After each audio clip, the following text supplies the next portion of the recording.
आज पंचम श्रेणी समस्त छात्र छात्री मोर स्वागत।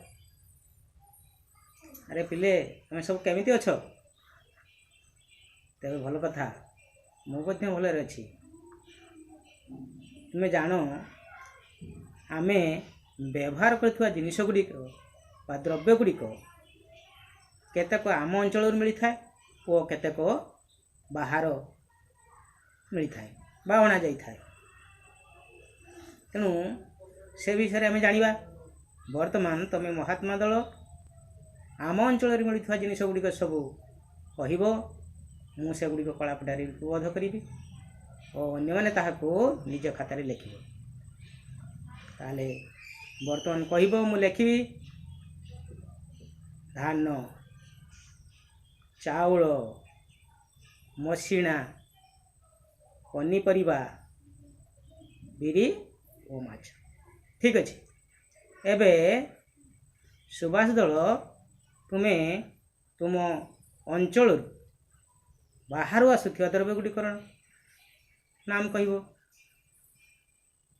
तुम्हें कह मुझे गोटे गोटे लिखी अन्य माने निज निज खातार लिख।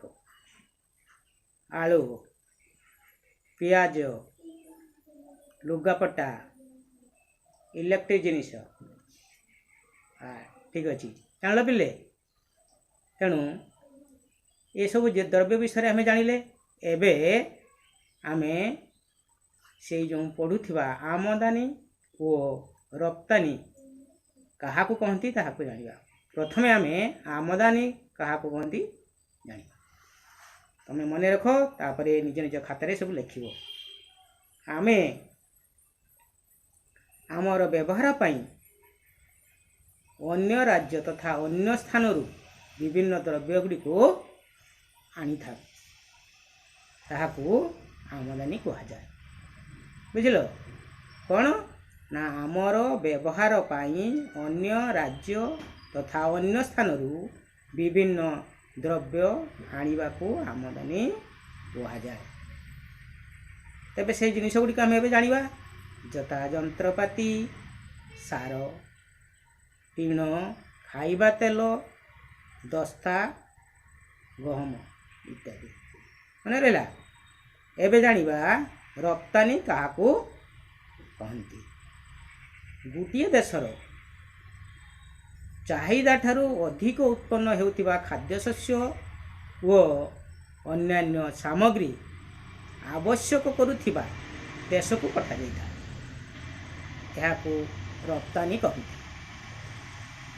एबे आस जानिबा से जिनिस गुड़िक कौन जथा चीनी झोट चिंगुड़ी बक्साइट मांगानीज फेरोक्रोम इत्यादि। ताले आमे एबे जानिगले आमदानी क्या कहती और रप्तानी क्या कहती। तेणु आमर थिला आज आमदानी एवं रप्तानी पढ़िबा। आज आमे आमदानी और रप्तानी वो से सब द्रव्य विषय जानिले। तेणु आज एतिकी आसंता पीरियड को आमदानी और रप्तानी